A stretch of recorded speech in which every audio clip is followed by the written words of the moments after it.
everyone, it's Kiki. I am here in Brooklyn, so it might be a little bit noisy in this recording. That's okay. Tomorrow, July 2, we have a big ol' eclipse. It is a solar eclipse, and with that, I'm going to be talking about the Sabian symbols connected in with the moon and the sun, because that's what an eclipse is, right? We'll start with the moon Sabian symbol from Rudyhar, who is a great, amazing astrologer that has influenced many astrologers working today. This is a small naked girl bends over a pond trying to catch a fish. And with that, I think immediately about the star card, represented by the number 17. She is naked, bending into some water. And the star card represents both the moon and the sun in these Sabian archetypes for the eclipse, as its essence means to act in the world and to find your place. Its keywords are to kneel, to feed, to sanctify, fertility, take a chance, talents, inspiration, femininity, song, stellar, cosmic, ecology, to irrigate, finding one's place in the world, and star. So I'd say those that follow the stars, their heart, their intuition, they really can't go wrong. And then I came across some quite hilarious images and concepts around this Sabian symbol, including an ice fisherman in Sweden going for it naked in the freezing cold, and some bizarre home decors that state, "Go fishing naked, show off your rod." Or we could say, show off your vulva. And an actual show that I found called Fishing Naked, which I guess now I'll have to watch. So the question is, does this person want to spend their time worrying about who they are, about what they have, or whatever you may worry about? Or to live life inspired and to just live. We say what is important is engagement rather than outcome. So engaging in life, being present in the moment instead of the final outcome, is going to be more important to success. And I'm going to read from Burgess here, which the links are in the bottom. When a person is engaging instead of worrying about the outcome, you have the capability to bring significance to everything you touch. Go out and play and don't worry about whether or not you're making money or being productive, and see the magic that you're able to manifest for yourself. That's my ad lib there.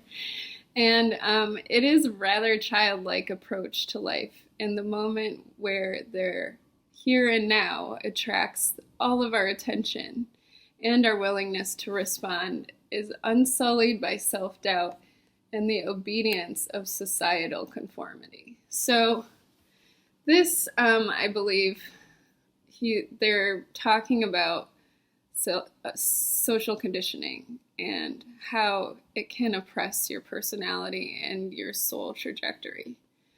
And to continue, this is in fact how we become capable of grasping the reins of control over every realm of inquiry in which we participate. We see what there is to see, not what we are conditioned to expect or require. So our perceptions are more real and our degree of influence all the more effective because of that. Yet, a light touch is all that is required, since we have no great attachment to the results of our attentions. Self-expression can be at a very high degree. Nevertheless, others tend to respond surprisingly well, as since there is charismatic grace in unself-conscious, open, honest simplicity. So live simply, and when you do, the smug selfishness of ambitious self-projection is replaced by naive enjoyment and a ready responsiveness. Our inclinations speak of an aspiration to reach out and to become a better version of ourselves in all innocence. With this approach, we need to be aware that worldly achievement is not well supported, because our perpetual shifting of attention and the frequency of trying out something new is rather incompatible with focusing on material goals. This approach normally demands a more defended nature. However, because the soul is ever present in its eternal, unimpeachable purity of spirit, it brings enthusiasm to all of its encounters.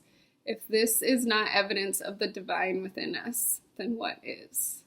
So try and live more simply is the message, and try and enjoy the moment and be less worried about the outcome.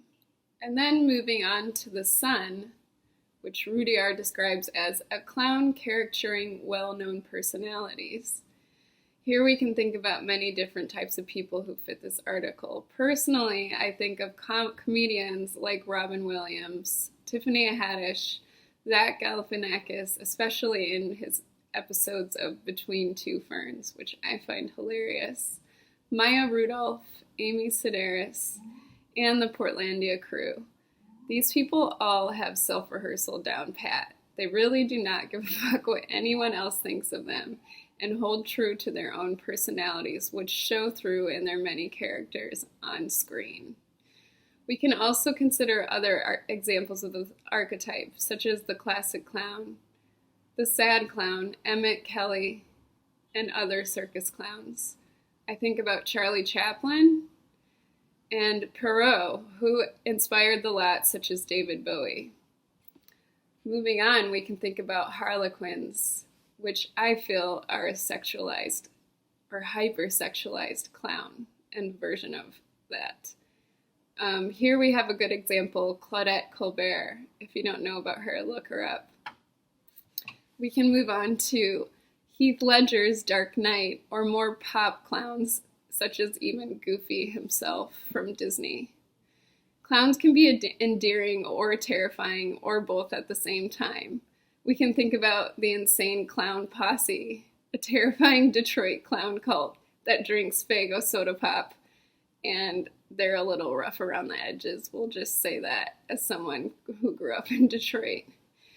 Then you can think about Sleep No More, wearing masks, as when one who wears a mask, darkness and your shadow self emerges.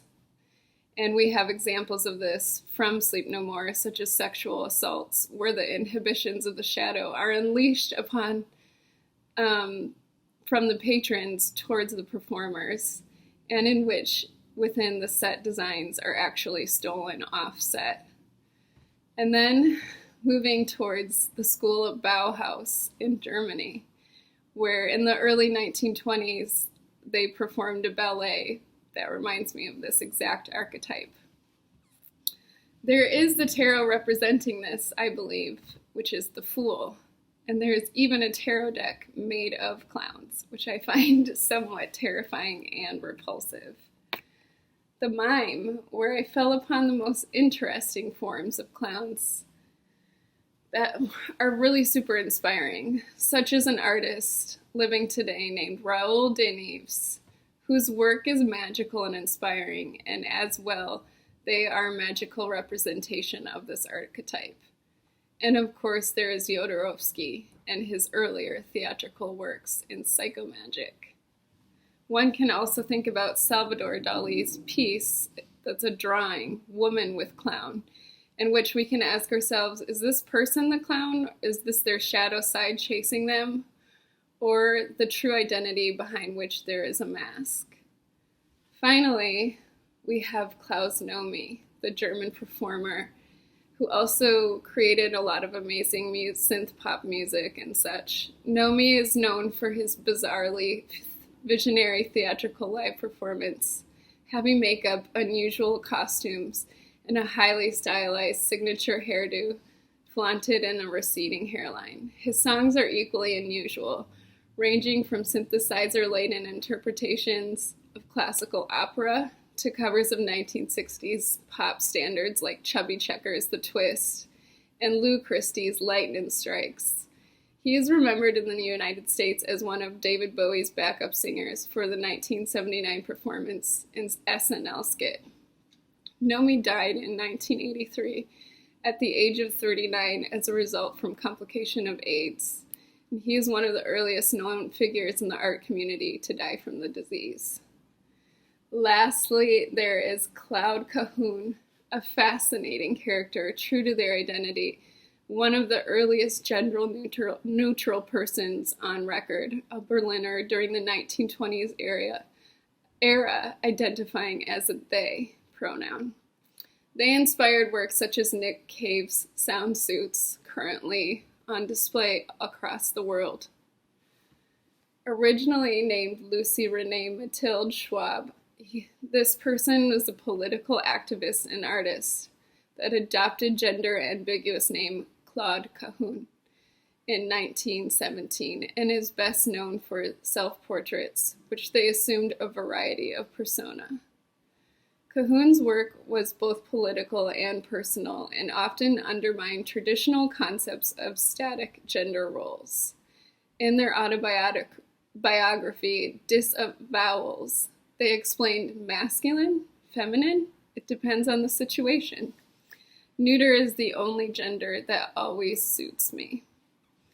And so we come upon the breakdown of the Sabian symbol from Rudyhar and James Burgess. Life is a continuing self-rehearsal. People try to conceal self-doubts, frequently using misguided humor to do so, and the exaggeration of some qualities and inhibition of others shows in everyone. This is normal, yet often ridiculous behavior. There is a great yet subtle pressure upon us to shape our personality so that others do not feel threatened and are spared the inconvenience of having to adjust our true, inimitable nature. This often brings us a loss of dignity, which amounts to a kind of self-abuse, and this always leads to some sort of misfortune. If we make clowns of ourselves to gain popularity or get a cheap laugh, then we must expect to pay the price, since in any disguise of self-exploitation is certain to cost us. So why do we do it? Perhaps we lack the inner conviction or strength of self-confidence to affirm who we are, and so put on a mask of a clown to entertain others. Yet for many people it is often because we don't actually know who we are.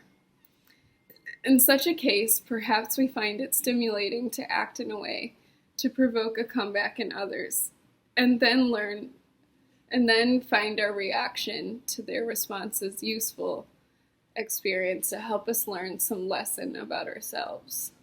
This is much safer in friendly company, since our tentative attempts to try out new ways and wisdoms in order to improve ourselves are much less likely to be measured or rejected willy-nilly when in the company of supportive friends.